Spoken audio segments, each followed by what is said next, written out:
There's something in behavioral science called the partial reinforcement extinction effect, which is if you are rewarded not every 10th time or every second time, but in an unpredictable way, you are much more resistant to extinction than if there's a predictable sequence and then it stops.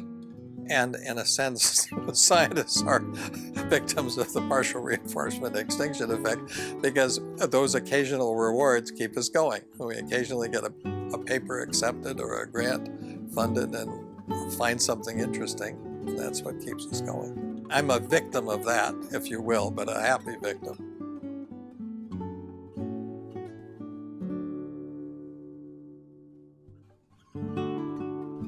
I was exposed to, on a daily basis, Mirsky and Alfre's interest in regulation of gene expression.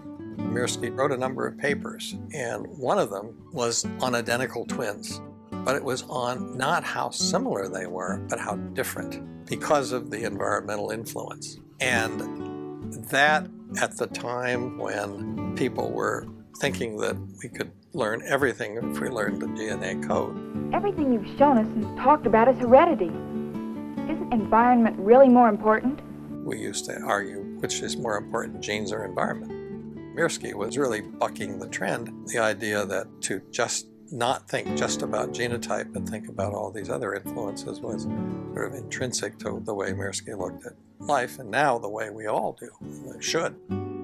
Because of Mirsky's and Alfre's interest in gene expression, and because hormones, steroid hormones, were coming along in the 1960s as having actions in the nucleus on gene expression, this is why I picked steroid hormones to study their effects on the brain.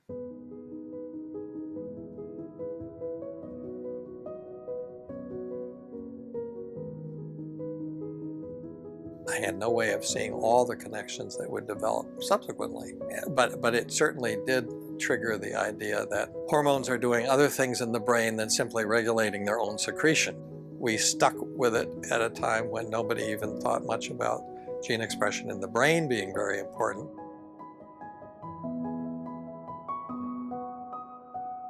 Then we discovered that the hippocampus also has receptors for sex hormones and undergoes sex differences.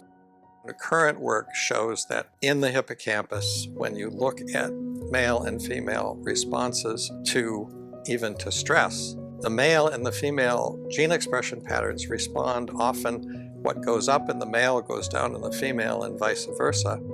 We now know enough to say that men and women do many of the same things equally well, but they use different strategies and they use different parts of their brain in a way. So the whole brain seems to have these non-genomic forms of receptors and seems to be responsive to sex hormones. There were studies that showed that the brain could reorganize itself to some extent after brain lesions. What our work really did was to show that hormones play a role in this, and not just stress hormones, but also sex hormones. And that's been a revolution throughout the whole steroid hormone field. And, we were really the first ones to really zero in on this in the brain. And so it's a far more complicated picture than we ever imagined. So we know that an environmental complexity changes the brain. And now that, of course, comes to haunt us in terms of socioeconomic status, poverty, things of that sort. We're sort of the products of many different influences, including the culture, the experiences that we have growing up that also shape the brain and body in different ways.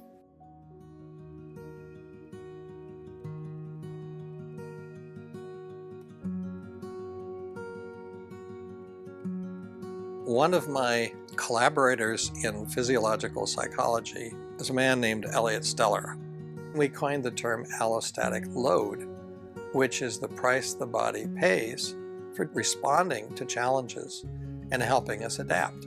It's your ordinary activities during the day, your frustration with what's going on in your job, in your home life, in your neighborhood, in the nation, in the world, how well you sleep at night, what you eat if you are feeling lonely, living in an ugly neighborhood. All of these things get under the skin and influence our physiology through the brain, but through the endocrine system.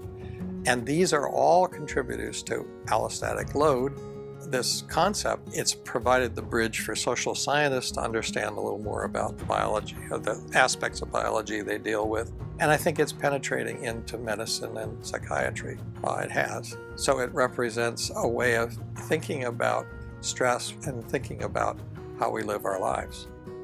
That's where our interest in depression, diabetes, and even the risk for dementia comes in, because we know from the studies of not only poverty but the ACE studies, that these bad experiences early in life impair aspects of brain development, increase the risk for substance abuse, diabetes, depression, cardiovascular disease, and all of these.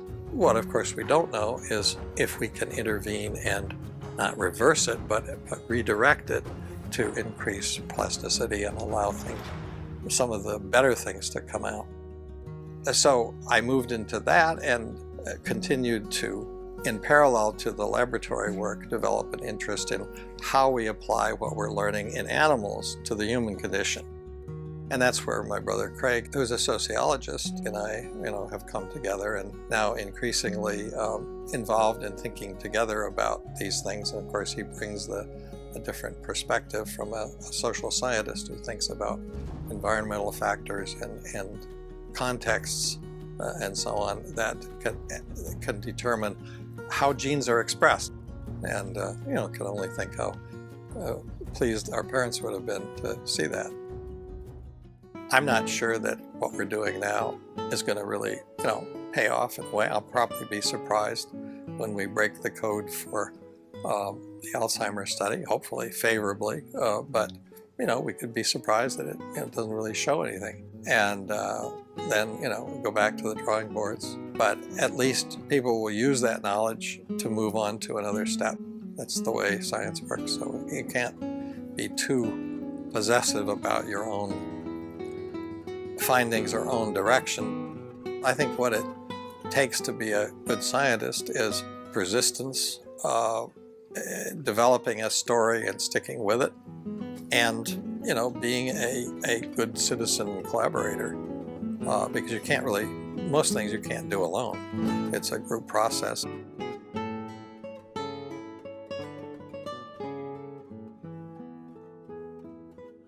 A good example was the belief that because we know the sequence of the human genome that we can figure out everything else.